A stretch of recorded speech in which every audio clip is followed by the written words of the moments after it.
Urgent, le Premier ministre Claude Joseph, visé pour l'assassinat du président d'Haïti.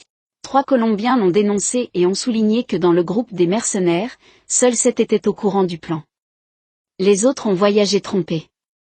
Noticia Caracol a eu connaissance des preuves liant le dirigeant intérimaire à l'assassinat.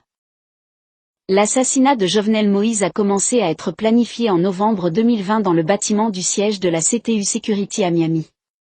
Sont réunis le Vénézuélien Antonio Intriago, propriétaire de l'entreprise, le manager colombien Arcangel Pretel, l'haïtiano-américain James Solage, un diplomate haïtien du nom de famille Ascar, le médecin haïtien déjà capturé Christian Sanon et le colombien Jonathan Rivera Garcia. Les participants à la rencontre de Miami prévoyaient dès ce moment d'enlever le président Moïse pour s'emparer du pouvoir et laisser comme président Claude Joseph, l'actuel Premier ministre d'Haïti. Cette révélation donne une tournure surprenante à l'enquête. Les autorités haïtiennes et les enquêteurs du FBI considèrent le Premier ministre comme la figure de proue de ce crime, aux côtés du docteur Sanon et de John Joel Joseph, ancien sénateur haïtien, aujourd'hui fugitif de la justice. C'est une bombe politique, si l'on tient compte du fait que Claude Joseph dirige le pays en remplacement du président assassiné. C'est précisément aujourd'hui que le Premier ministre a évoqué les funérailles du président. Un accord a été passé avec l'épouse du président Moïse pour créer une commission chargée d'organiser des funérailles solennelles et dignes pour le chef de l'État du pays, a déclaré Joseph. Parmi les preuves connues de l'unité d'enquête de Noticia Caracol, il y a des appels téléphoniques et des photos de réunions qui lient le Premier ministre aux mercenaires colombiens. Les enquêteurs sont clairs sur le rôle qu'aurait joué chacun des participants au complot. Après la rencontre de Miami, le Colombien Pretel et surtout l'Haïtien James Solage sont revenus chercher Jonathan Rivera, qui avait assisté à la rencontre, et qui les a conduits à son frère, le capitaine de l'armée à la retraite Germán Rivera, et au sergent Duvernay Capador à la retraite. Les 3 deviendraient les maillons clés des mercenaires colombiens et du Premier ministre. Et leurs destins se sont terminés très différemment.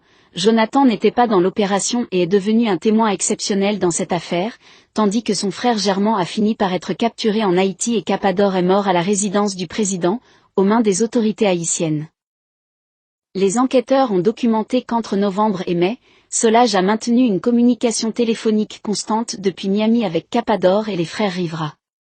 Parmi ces contacts téléphoniques figure un autre homme clé dans cette affaire pour les autorités, l'avocat et leader politique haïtien Fenil Gordon, qui, selon les enquêteurs, a participé à l'achat d'armes pour le commandement mercenaire.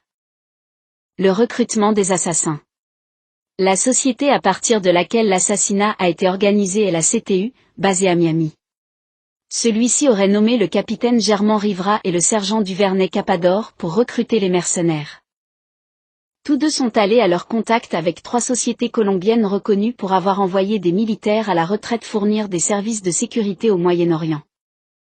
Noticia Caracol s'abstient de révéler les noms de ces sociétés afin de ne pas entraver l'enquête en Colombie, mais l'unité d'enquête a suivi les mouvements financiers de l'une de ces sociétés et a trouvé des mouvements de près de 700 millions de pesos, inhabituels pour leurs activités normales, pendant les 2 mois avant l'assassinat.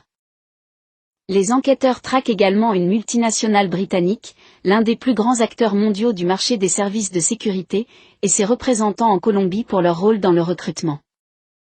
Entre Capador, Rivera et ses entreprises ont contacté au moins 200 militaires à la retraite en Colombie pour leur proposer un emploi dans les Caraïbes.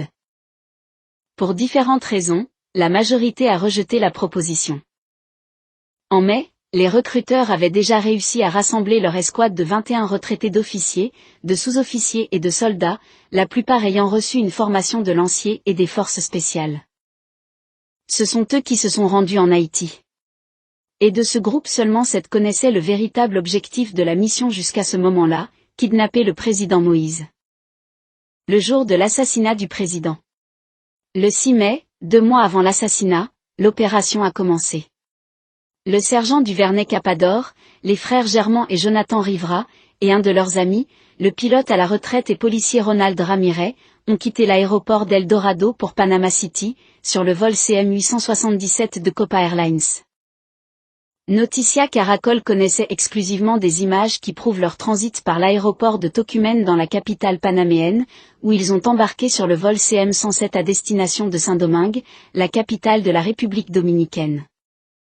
D'après les témoignages des frères Rivera, ce même jour, le groupe a rencontré à Saint-Domingue un diplomate haïtien nommé Ascar, le même qui aurait été à la Réunion à Miami il y a 6 mois, où la planification de l'assassinat. Le fonctionnaire était chargé de gérer rapidement les visas d'entrée en Haïti pour ces 4 Colombiens. 4 jours plus tard, cet avant-poste des mercenaires colombiens s'envole vers Port-au-Prince. Dans la capitale haïtienne, il rencontre le docteur Christian Sanon, l'un des conspirateurs déjà capturés. Il loge dans une maison au sud de la ville, tout près de l'ambassade d'Allemagne, et également à proximité de la résidence présidentielle. À ce stade, selon les déclarations des frères Rivera, il y a eu plusieurs rencontres avec des membres de la Cour suprême de justice d'Haïti et des hommes politiques de haut niveau, parmi lesquels l'ancien sénateur et désormais fugitif John Joel Joseph, que les Colombiens connaissaient comme « Triple J ». Selon les déclarations, la rencontre la plus pertinente a été avec le Premier ministre Claude Joseph. Les frères Rivera ont déclaré aux enquêteurs que le Premier ministre les avait informés du nouveau plan, ils n'enlèveraient plus le président. Ils doivent l'assassiner. Selon les témoignages, il leur a assuré qu'il serait le nouveau président et que, à partir de ce poste, il leur assurerait protection et travail. Par conséquent, selon les autorités, les mercenaires n'avaient pas de plan d'évasion. Ce changement de but provoque une bagarre entre les frères Rivera, Jonathan et le pilote Ronald Ramirez décident de retourner en Colombie. La mission s'est déroulée sans eux. Le 4 juin, les 19 ex-militaires restants sont montés à bord du vol Avianca 0252 à destination de Saint-Domingue à Bogota. 2 jours plus tard, ils sont passés par voie terrestre, par le poste frontière de Carizal vers Haïti. Seuls 7 d'entre eux connaissaient la véritable mission. Pour les autres, il s'agissait d'assurer la sécurité du gouvernement. Pendant 4 semaines, ils ont ajusté les derniers détails de la mission. Le 7 juillet, après 7 mois de préparation, l'opération est exécutée. Le groupe est arrivé à la maison du président. Les 7 Colombiens, accompagnés de 3 policiers haïtiens, sont entrés et ont assassiné le président.